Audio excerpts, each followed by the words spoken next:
आज नवीन पुस्तक आहे का? नाही, ते 100च आज आहे.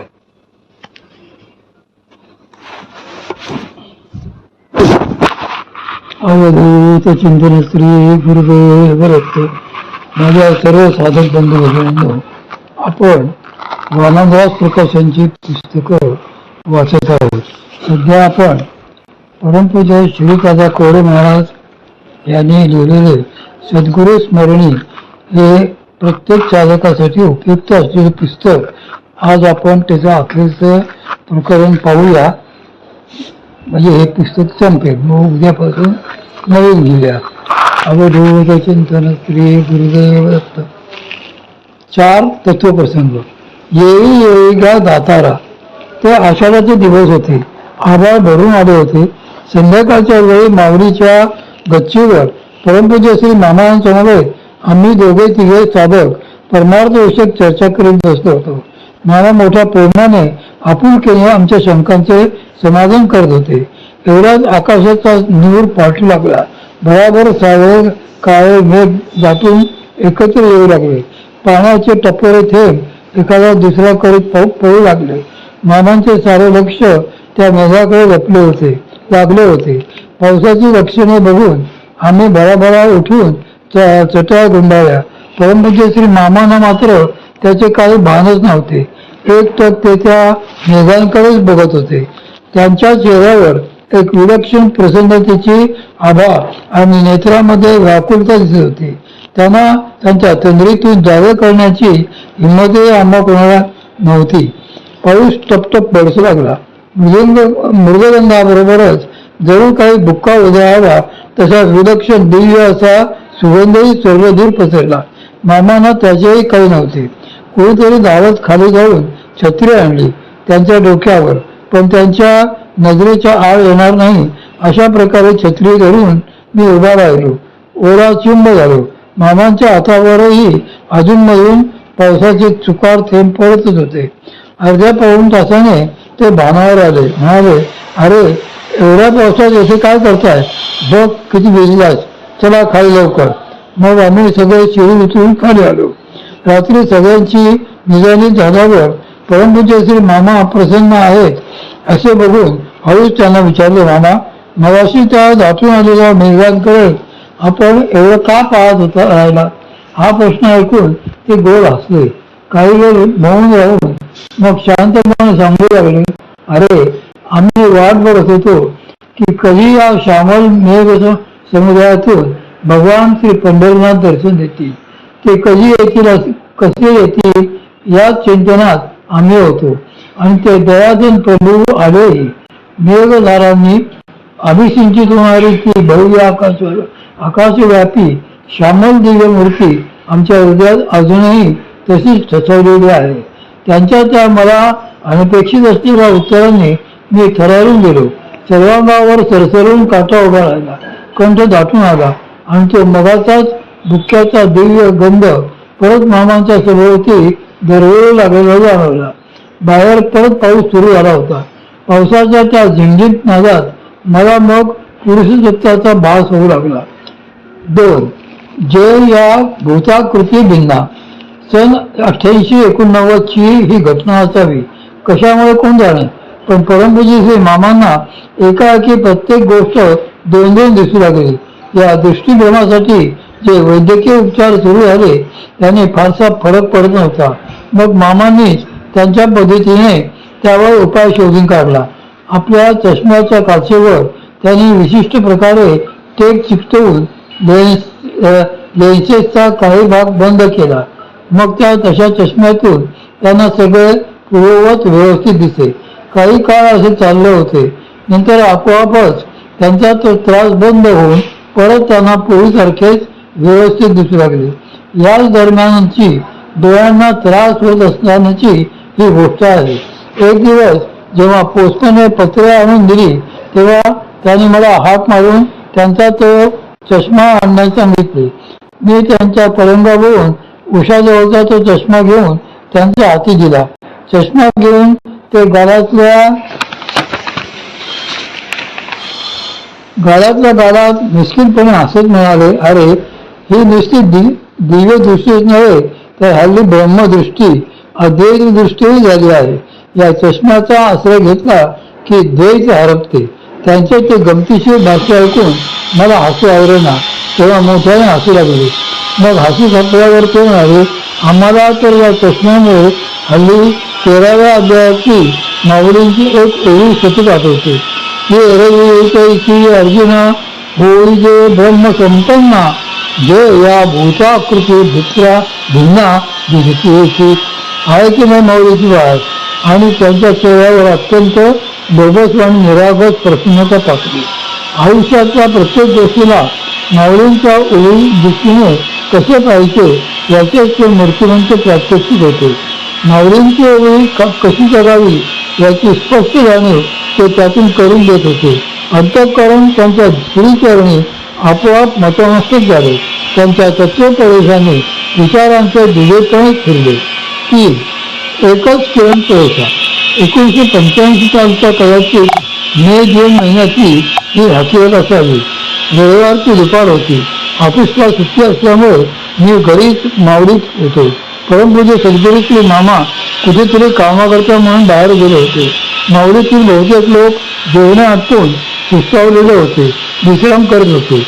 मी वर आपल्या कॉटवर करून पंचदशी वाचत होतो. उन्हाची एक किरी कॉटच्या बाजूच्या भिंतीवर पडत होती.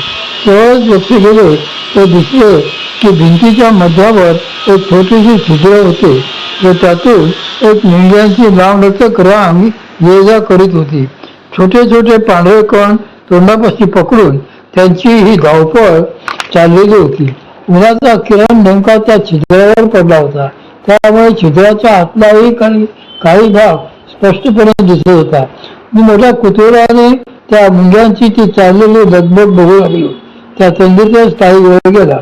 अचानक मागे कोणाची तरी चाहू लागली. दसकून मागे बघितलं तर प्रत्यक्ष मामाच तिथे उभे होते. ते केव्हा परत आलो तेही मला कळले नाही. याची मनोमन लाज वाटली. पटकन उठून त्यांना साष्टांग नमस्कार घातला आणि कसं तरी ओशाळून बोललो, मला आपण आल्याचे कळलेच नाही. ते प्रसन्नतेने हसले, म्हणाले, असू येत रे, मुंग्या बघत होतास का? मी परत शरमलो. खाली मान घालून म्हणालो, होय मामा. मग ते हळूच कॉट जवळ आले. भिंतीवरील ती मुंग्यांची रांग, तो उन्हाचा कवरचा पडून स्पष्ट दिसणारा मुंग्यांच्या घराचा भाग बारकाईने बघू लागले.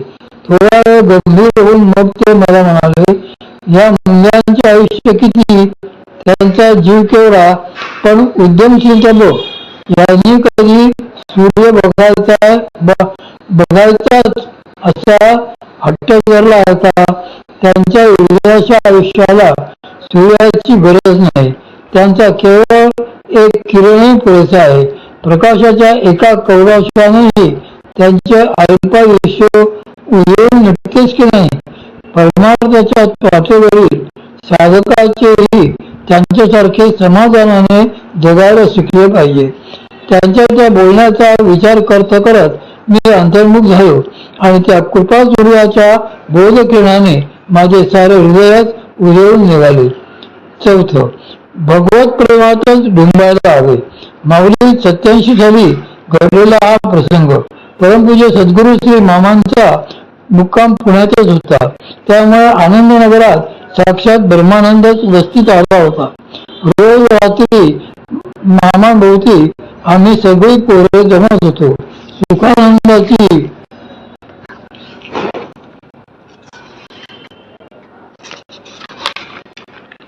सुखानंदाची नित्य नूतन मैफल अनुभवत होतो. अशाच एका रात्रीची ही हकीकत. परमपूज्य श्री मामा प्रसन्न असल्याचे पाहून एकाने विचारले, मामा, आपल्या मनात प्रपंचाचा विचारच येऊ नये यासाठी काय करावे? श्री भगवंतांचे स्मरण करून जावे तरी मन सारखे प्रपंचाच्या विचारांमध्ये धावते. एका विचारातून बाहेर येऊन पाहावे तर दुसराच विचार सुरू झालेला असतो. हे असे धावरे मन कसे काय आवरावे हे ऐकून क्षणभर शांत राहून मामा म्हणाले, अरे, प्रत्येक साधक या स्थितीतून जातच असतो. हे मन मोठे विचित्र आहे. मूर्तिमंत कल्पना असती, पण ब्रह्मालाही जीव दिशेला आणून ठेवणारी. तू कधी समुद्र किनाऱ्यावरचा खेकडा बघितलास का? पाण्यातून तो चालत बाहेर येतो तेव्हा त्याच्या अंगाला वायूचे कण चिकटतात. तो एका बाजूची वायू काढायला येतो तर दुसऱ्या बाजूने परत त्याला वायू लागते. किनाऱ्यावरच्या वायूत कितीही वेळ धडपडून त्याने असा प्रयत्न केला तरी त्याच्या अंगाची वायू काही पूर्णपणे सुटत नाही. तो मग जेव्हा कंटाळून परत पाण्यात फिरतो तेव्हाच तिथे सगळी वायू धुवून निघते व तो निश्चिंत होतो. आपल्या मनातही अगदी त्या खेकड्याप्रमाणेच असते. प्रपंचरूपी किनाऱ्यावरच्या सुखदुःखरूपी वायूपासून मन अलिप्त राहून शकत नाही. तोवर प्रपंचात आहे तोवर तोच विचार करत राहणार. भगवत चिंतनरूपी प्रेमरूपी समुद्रात जोवर तो मन फिरत नाही तोवर त्याची ही स्थिती कायमच राहते. म्हणून मनाला ती सवय लावावी. श्री भगवंतांच्या स्मरणाची गोडी लावावी. परंतु श्री मामांच्या त्या अद्भुत अस्तुतीपूर्व अशा दृष्टांताने मनचक्षुते अथांग अशा शांत गंभीर समुद्राचे चित्र उभे राहिले. आठवले ते चैतन्य महाप्रभूंचे देवांच्या भेटीच्या ध्यासाने बेभान होऊन समुद्रात शिरणे. मनाला सुखवणारा तो भगवान प्रेमसागर न हृदयाच्या गुंफेत अनिवार्य निनादू लागला.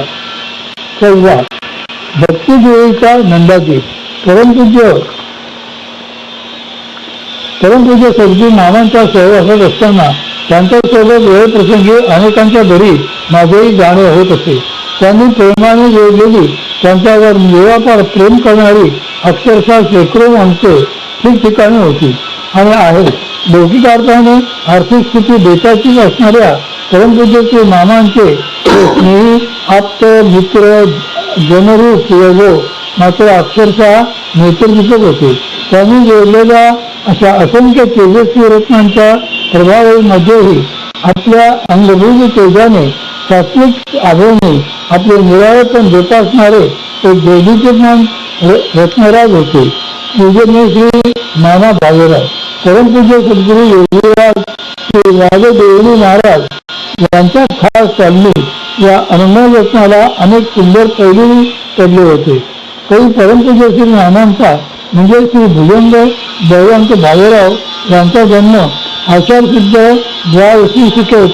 1821 डोंगे हे उस्मानाबाद जिल्ह्यातील परंडा तालुक्यातील गाव त्यांचे जन्मस्थान.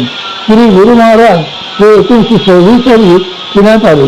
त्याच किनाऱ्यात नानावीर डोंग्याहून पुण्यात राहावयास आले होते. या दोघांचा पूर्वजन्मीचाच काहीतरी जुले ऋणानुबंध असला पाहिजे. त्यामुळे ते परस्पर सान्निध्यात आले. नाना आपल्या निर्लज सेवेने आणि अनन्य गुरुनिष्ठेने जीवनात कृतार्थता पावले.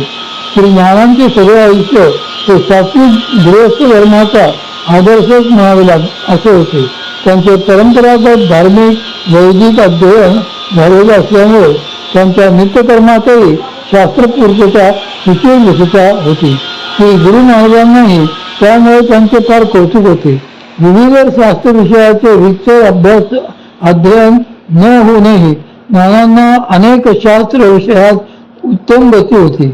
इतकी की प्रसंगी श्री गुरु महाराजही त्यांच्याशी सल्लामसलत करीत.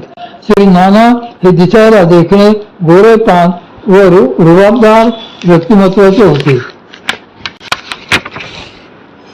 धोतर, कोट, शर्ट, टोपी व पायात